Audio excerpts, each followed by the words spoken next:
We are back with the 158th edition of the Quarantinecast. Like always, I'm super excited for this one. And if you haven't yet, be sure to check us out at fighterpath.com or fighterpath MMA, both on Instagram and Twitter. Without further ado, I'm going to bring our next guest on here. He's competed on the Contender Series a couple times. He'll be competing on Dana White's Looking for a Fight this upcoming weekend. It's, of course, Jacob Silva. And here he is. Hey, man, how's it going? What's up, everybody? What's going on, man? I'm good, brother. Thanks for having me on, man. Thank you.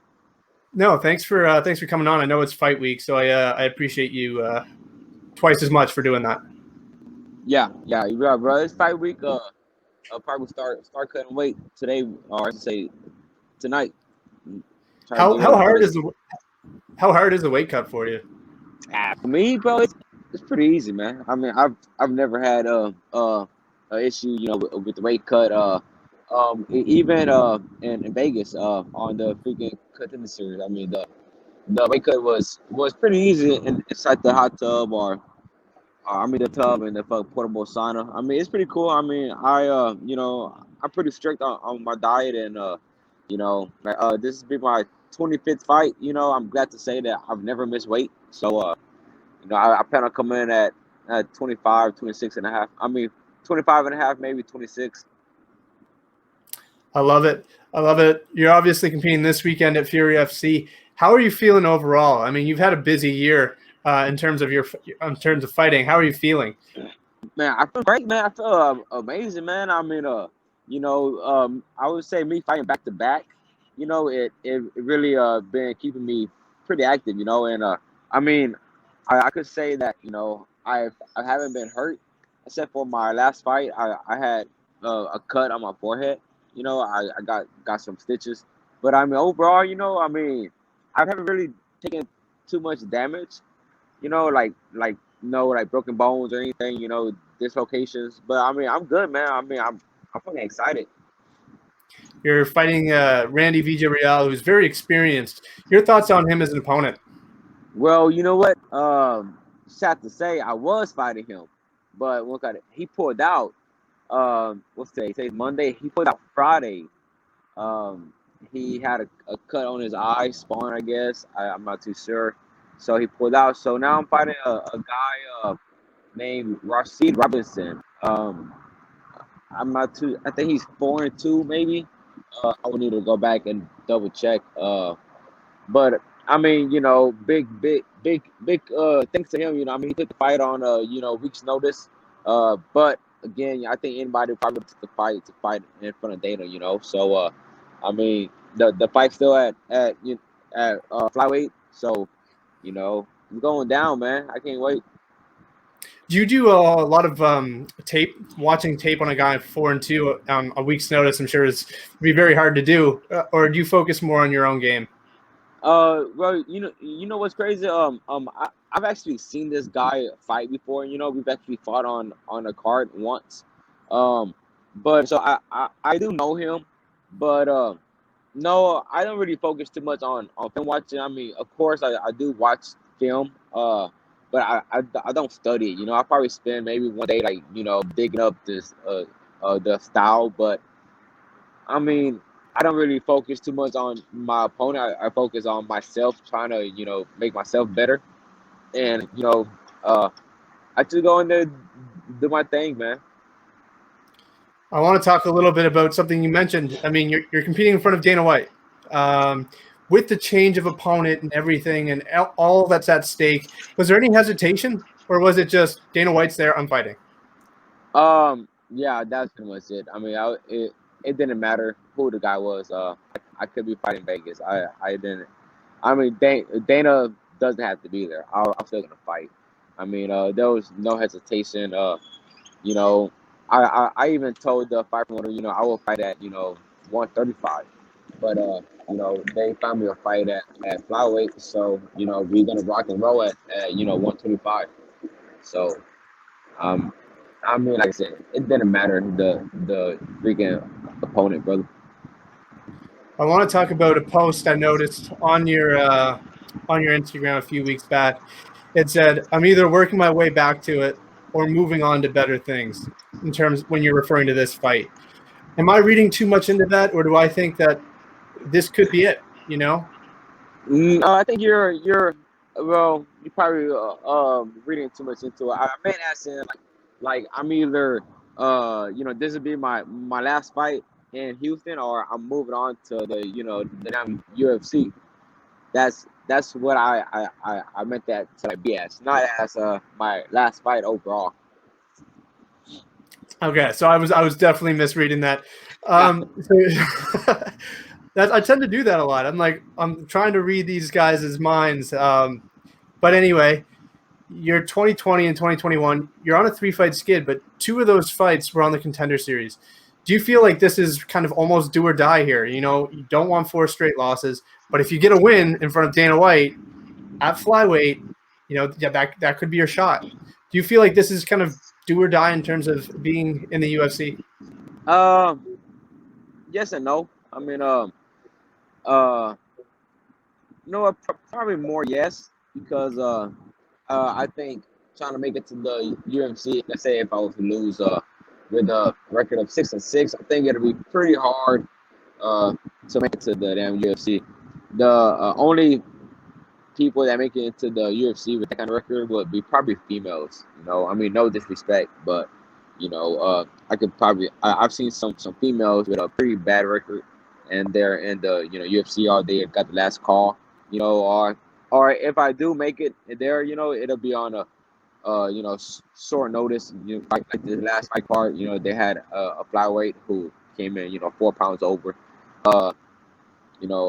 I need like physically, I probably need like 2 or 3 days to make 125. But like comfortably, 4 or 5 days to make it easy. I want to talk about those 2 fights on the Contender Series because although you lost both fights, there was a lot of positives that came from it. Dana White knows who you are. The UFC knows who you are. You're on the short list of flyweights that they might call. When you look back at those, even though they were losses, do you feel like in a way you won because people know who you are now? Yeah. The first fight when I fought Jeffrey, I mean, that fight was very close. It could have been either way. The stats were neck to neck. And I mean, I take my hat off to Jeffrey. He did a good job. But I mean, again, that fight could have been both ways. And then when I fought Bias, I mean, he did his job. He didn't do anything that I didn't think he wasn't gonna do. I knew his game plan was to come in, try to take me down. He went for subs. I defended him, pretty good.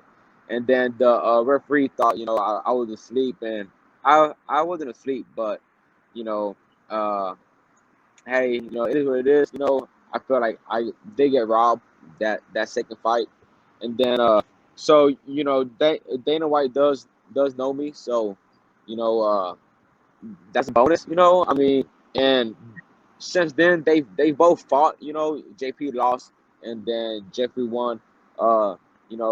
They showed our little highlights. So I mean, any publicity is good publicity, I guess. But I mean, I'm gonna get back there, man. I mean, it's coming. This fight right here is gonna determine that. You're back. I'd say it's almost your second home, Fury FC. You've competed there for the majority of your career. What does it mean to you to compete for that organization? Man, you know what? I freaking love it, man. I mean, I've been fighting for Fury FC ever since the owner, Eric Garcia, had first started. I used to fight on his big amateur cards, and I've held his first amateur title, and then I was his first pro fighter who held his pro title as well. So I mean, and then it's in Houston. A lot of my family, they're from Houston. My friends from Houston. I sell about 200 tickets, man, and I freaking fill the house up, man. Is that the atmosphere is amazing. So your last time you had consecutive losses, you went on a tear and you won 6 straight fights. What was the biggest lesson you learned from those 2 losses, and how can you apply that for this Sunday? Bro, when I took those 2 losses, man, I was trying to find a gym. I didn't have a gym. I was my current gym at that time had just shut down. So, I already had a contract. And then my second fight, I was at Metro Fight Club under Coach Solis for like 3 weeks, before I joined his gym. And then I lost that fight, and Roberto Sanchez, he later went into the damn UFC also, but I lost that fight in a damn decision. Then he ran, finished every single person, he fought until he got to the damn UFC. So I know the quality of fighter that I am. But the biggest thing was, me finding a gym, a coach that is, dependable, and that's where Coach Solis comes, and he's very dependable. He's on my ass. We get along great. My training partners are amazing. But my last fight, or I should say the third loss that I took, that was a grueling fight, man. Me and the guy, we was both. That was a fucking dog war, man. And so this fight here, if the fighter isn't ready to come and lay it down like that, then I'm gonna just fucking walk through him. So you're coming up here in 2 months. It's going to be your 10th. It's going to be your 10th year since your amateur debut. How crazy is it to think that it was 10 years ago that you started this crazy sport? Man, it's honestly very crazy because I wasn't even supposed to be doing this shit, man. It was all freaking accident, brother. I only joined the gym so I could get in shape because I was going to school to be a firefighter, and I was getting ready to go to the damn fire academy. So then one of my best friends, David Armis, he was fighting. So then he invited me to his gym.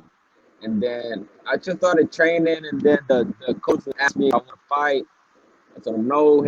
He just kept bugging me, and I was like, yeah, fuck it, let's fight. So then I went and fought, and I lost my first fight, but I lost in a split decision in like with 4 or 5 months of training. And then I just kept doing it because I just happened to be good at it. And now 10 years later, I'm pretty good at it. I'd say, man, 10 years. And it's funny because a lot of guys start the exact same way. Like I just happened to go to a show and fell in love with it. And I think it's amazing that you're still doing this 10 years later and you fell on it by accident.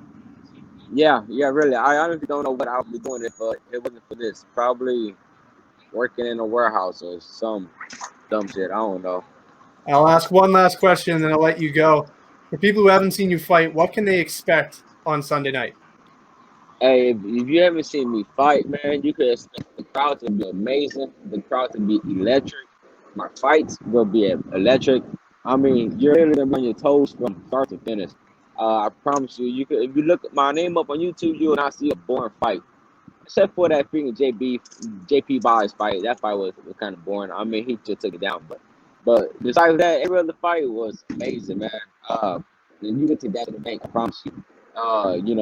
When I fight my heart out. I get my fans the money for it.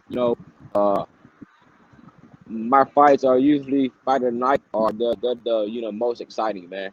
And that I put that on freaking everything. All right, man. Well, I appreciate it. I'm a huge fan. I thought your fight with Molina was crazy, and you said, it could have gone either way. So I'm rooting for you, man.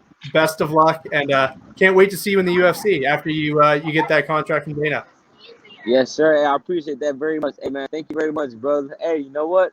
This is my first podcast I've done since my damn Contender Series, so I appreciate you coming out, man. Well, we'll do it again. Definitely. Come on, Mr. Sirs. I'm here, brother. Thank you. All right. Best of luck. Hey, all right. Y'all be safe. There we have it. Jacob Silva. Be sure to tune in this Sunday. He's fighting at Fury FC. He's going to earn a UFC contract from Dana White. I'm confident in that. And if you guys haven't yet, be sure to check us out at fighterpath.com, Fighterpath MMA on Twitter and Instagram. Be sure to like, comment, and subscribe, and we will see you guys next time.